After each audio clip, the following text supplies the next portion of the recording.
And hi, I'm Jerry Ellis, and welcome to Apes Like Us. You know, I started to do this segment just to introduce, where did I put it? Down here. This book right here, Little Larry Goes to School. It's the new book I have just done with National Geographic Children's Books and an amazing co-author, Mary Rand Hess.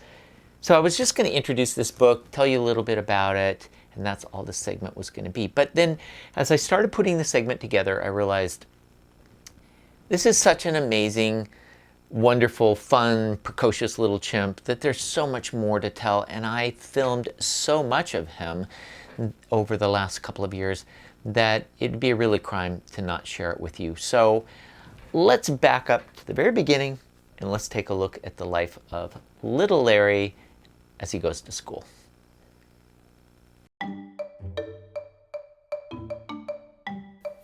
Little Larry's story begins in Cameroon.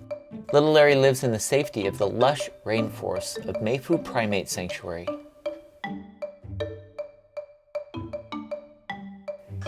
It's there that he shares his home with over 300 primates. All are orphans, victims from the illegal bushmeat poaching and pet trades. Little Larry is one of over 90 chimps rescued and now living at Mefou. As Little Larry's namesake, Larry Taylor, or alias Big Larry, then the deputy director of Mefou once said to me, "Rescued little chimps are like catfish in the forest. Despite the worst we can do to them, given food and a lot of love, these little orphans find a way to survive."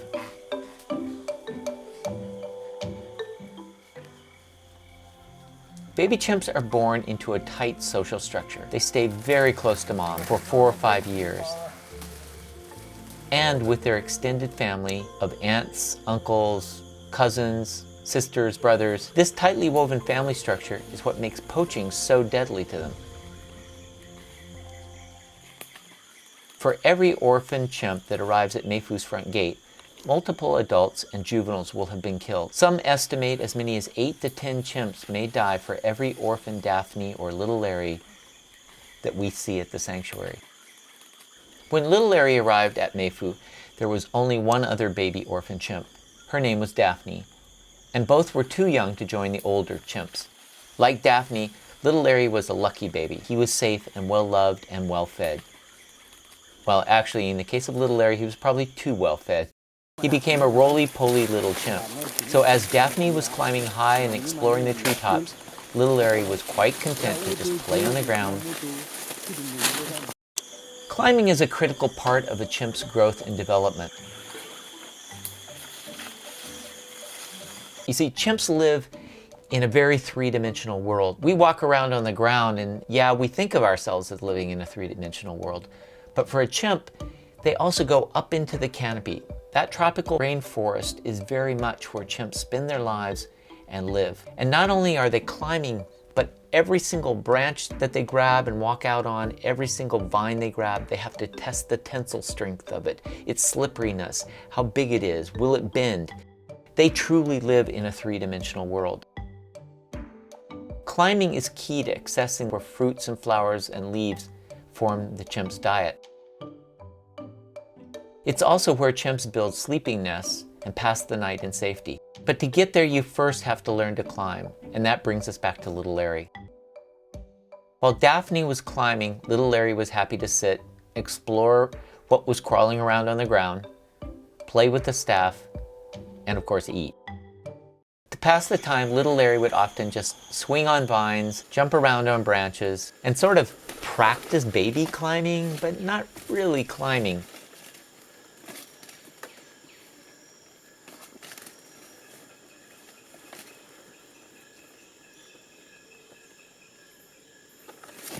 Then one day, another baby chimp arrived, another victim of the poaching trade. Her name was Paula, and even though Paula was quite small, smaller than little Larry, she was already a pretty amazing climber, leaving little Larry behind on the ground. Little Larry would then continue to just spin from a vine, play with his toys, and eat.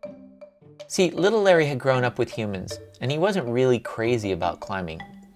He was happy to just spend his time on the ground. Daphne and Paula, on the other hand, had spent some time with their moms before they had fallen victim to poachers, and so they already knew something about climbing. But nothing really changed for about another year, and that's when more chimps arrived. The poaching had gotten worse, and the next thing Mefou knew, they had 2 or 3 more little chimps showing up at their door.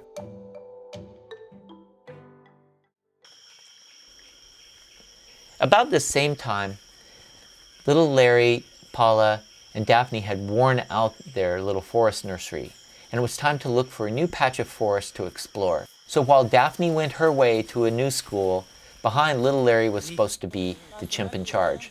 But it was clear if he couldn't climb, he was no chimp in charge. He took up the challenge right away and started climbing these cocoa trees before all the other orphans would pass him by.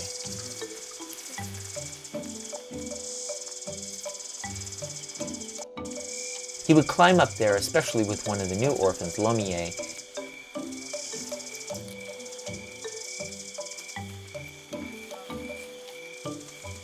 And up there they would swing and push. It was like aerial tug-of-war. This new forest school was perfect for a new start or a restart, and in no time little Larry was actually climbing. He was actually becoming a good climber. As I flip through the pages of this book, I think about how great a story it is for little kids to explore this journey that little Larry goes on. So there you have a little look at the, kind of what went into making this book possible, and some of the, I guess, sort of the, not behind the scenes, but the sort of around the edges of this book, what was going on at the same time. Little Larry has grown up to be really, truly amazing little chimp. In fact, he's moved on and he's now with Daphne and some of the older chimps in the, I guess, sort of the next school up, the elementary school at Mefou. And speaking of Mefou, I want to thank the staff and everyone at Mefou for their help in doing this, and especially the director of Ape Action Africa who runs Mefou, Rachel Hogan. Without her permission, without her help, and without her commitment to making this book possible, it wouldn't have happened. So I really want to thank them for allowing me to spend so much time with little Larry. I also want to thank my co-author, Mary Rand Hess. She's an extraordinary author, and she was able to take my stories and pictures and all my anecdotal bits and pieces, and she put them together and crafted a really amazing tale about little Larry, his courage to learn how to climb and to join the others at the school. So check that out. I will, her link will take you to all the things she's done. She's, a New York Times bestselling author. She's amazing. So check her out.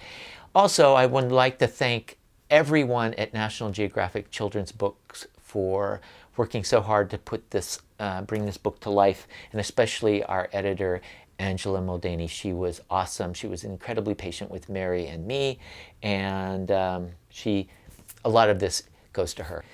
Anyway, until next time, check out the book, check out the links, and be sure to click right up there and subscribe. And if you like what we're doing here, it really helps if you click on the little like button down below. That has a lot to do with how successful we are and generating a bit extra revenue to keep Apes Like Us going. So appreciate all that. Anyway, for everyone at Apes Like Us, thanks for watching. We'll see you next time. Bye-bye.